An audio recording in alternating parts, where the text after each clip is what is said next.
Africa is home to these four traditional cultural rites. First is the Uwaluko in South Africa. It is a sacred ritual carried out by the Isa tribe to mark the transition of the young boys to manhood. The boys are as young as 15 or as old as their early 20s. The event is organized by the Nsibi and his assistant, the Amakankata, who makes sure the rites process is religiously followed to achieve a smooth transition by running initiation schools or centers where the young boys are enrolled. The boys are aware that they will have to go to the initiation school in their late teens, so from childhood, they eagerly look forward to it. The entire process represents the physical and symbolic removal of the impurity of boyhood, connecting them to their ancestors and preparing them to contribute meaningfully to their communities and families. The boys, known as Umkweta, initiates, spend some time apart from their parents. The elders circumcise them during this period and impart wisdom and valuable lessons about manhood. After the process, the men reunite with their families during the Umgidi, the homecoming celebration for the Umkweta. Second is the negotiation of the Zulu bride price. In Zulu culture, the lobola is the bride price, and it is negotiated before a decision is made. This negotiation is the ukulobola. The groom either shows up personally or sends his 8-team negotiators for this. Both sides know the script.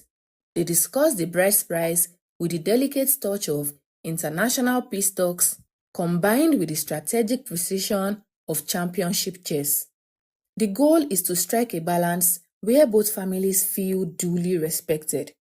In the past, cattle were considered the currency of bride prices, symbolizing wealth, social status, and a man's livelihood. Today's lobola might involve actual money or both.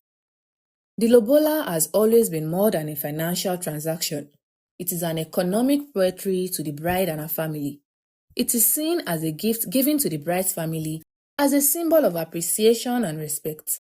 It marks the transition from a single life by both the husband and wife to adulthood, explicitly starting a family. The magic of lobola is in how it knits two previously stranger families into one. Its tradition preserved, respect demonstrated, and adulthood certified. While the described tradition is in the Zulu culture, other cultures in Africa have similar practices. Next is the Dipo ceremony, which occurs between March and April among the Krobo people of Ghana. Forget sweet 16 parties. I will describe the Dipo ceremony as the original coming-of-age experience with a cultural legacy. At the declaration of the rites, the girls are sent to the chief priestess, where they are secluded for a specific period. Afterwards, they undergo a series of rituals, teachings, and training with the priestess.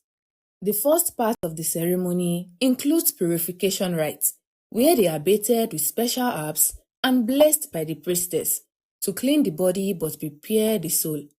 The training also teaches women how to become excellent wives and mothers, showing how to handle adult responsibilities and the necessary etiquette. It's the original masterclass in womanhood. The girls are made to wear unique clothes and beads called the DPO. These outfits are designed to symbolize the girl's newfound status as a woman. During the graduation ceremony, these ladies demonstrate everything they've learnt in a public performance. Lastly, we have the Masai Unoto, which is one of the 3 male rites of passage for the Maasai community in Kenya.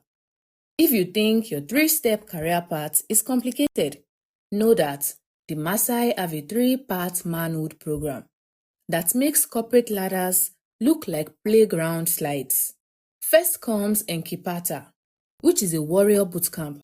Then, the main event, the Unoto, where warriors become elders. The last one is Olengesha, the ultimate graduation feast. Today, we are focusing on the showstopper middle act. 8 years after becoming warriors, these Maasai Morans which is the term for warriors, gather for the Masai Inoto in the ceremonial Manyanta. This is a month-long festival. The Manyata goes beyond just throwing up some tents. It's a sacred architecture, often between 29 and 49 huts, to create the ceremonial village where warriors will leave behind their spears and pick up the mantle of wisdom. During the ceremony, the Morans compete for the blessings of the sacrificial ox. The first to hold the ox by the horns receives the most blessings. The ox is then anointed and prepared as a sacrifice to be killed the next day, roasted and fed to the Morans. The highlight of the whole ceremony is the shaving of the Moran dreadlocks, which they made as a symbol of their warriorhood. All Moran's hair is shaved within 4 days of the ceremony. Across this magnificent continent, these 4 ceremonies might seem as different as the landscapes they inhabit, but they are all verses in the same ancient song. They reveal Africa's superpower, the ability to turn life's transitions into communal masterpieces and personal milestones into shared celebrations.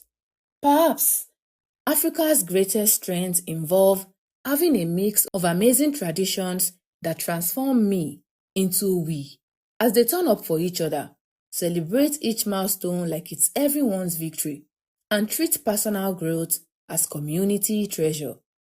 In a world obsessed with building walls, Africa has been building bridges between souls for millennia. Now, that's what you call the original social network.